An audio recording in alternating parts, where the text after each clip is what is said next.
Well, turn now to speak to the Conservatives this morning. Shadow Transport Secretary Richard Holden is here with us. Very good morning to you. Good morning to you too. I want to start off asking you about the decision by Birmingham Safety Advisory Group to ban fans of the Israeli team Maccabi Tel Aviv from attending the Aston Villa match, part of the Europa League, next month over safety fears. Keir Starmer has said the decision is wrong. What's your reaction to it? Well, it's not just wrong, it's unbelievable. It's unbelievable in this day and age, in our country, we're seeing fans basically, this is totally singled out. The only time I can remember this happening for years and years and years to see fans from another country banned from a football match. And it's pretty clear, the Prime Minister really should act now. In the end of the day, this is not a decision for some officials at a local council. Right? We've got a mayor of the West Midlands who's responsible for policing overall there. We've got a Labour government here in the UK. They just need to act and ensure that fans can go and this match goes ahead.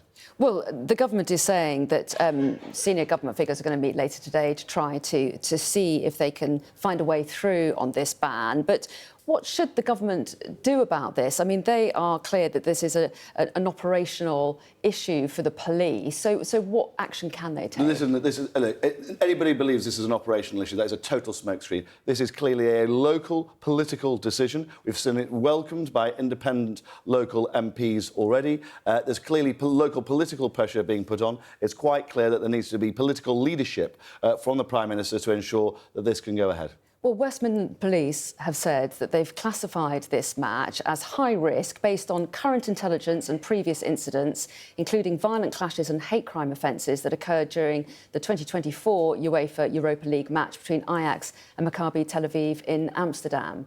So, but you're saying... I just don't, but I just do not believe that this is the only match that has been singled out with a Jewish team, from Israel coming to the UK. I think it's absolutely unbelievable when it's being welcomed by specific local political groups in Birmingham. I think it's about time we saw some real political leadership from the Prime Minister and ensure that this gets sorted out as quickly as practically possible. So you're saying the police are wrong here?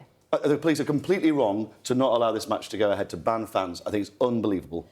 Do you worry, though, that with them talking about that level of risk that they perceive, do you worry that fans could be put at risk should the match go ahead? I think this entire incident is now becoming more serious, and there's more risk because of the heightened political situation created by this decision locally. I think it's unbelievable, and I think the fact that some local politicians there, including members of Parliament, locally in Birmingham, jumping on this as well, I think that will all of that will heighten this, and it's being turned into an international political incident rather than a football match, which is what it should be. What do you want to see happen? Do you want to see more police sent there, or some have suggested the match could perhaps be played behind closed doors? I think this match should just go ahead. I think the fact that it's even been brought, the fact that we're even talking about this is completely absurd.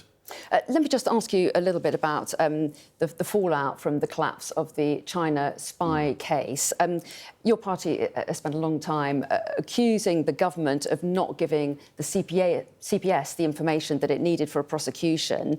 The CPS said that they had 95% of the evidence. Was that not enough, in your view, to push ahead with the prosecution? Well, it's quite clear when you're seeing that the two of the major witness statements came...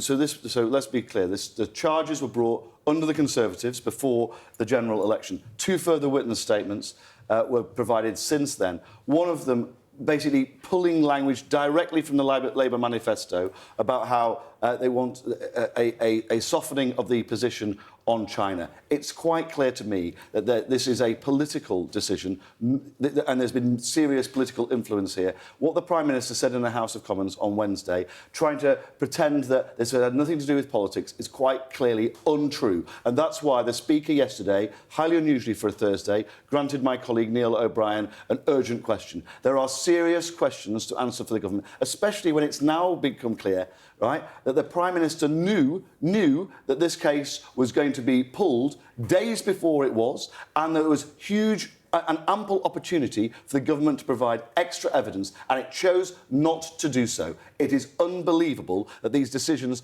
were being taken.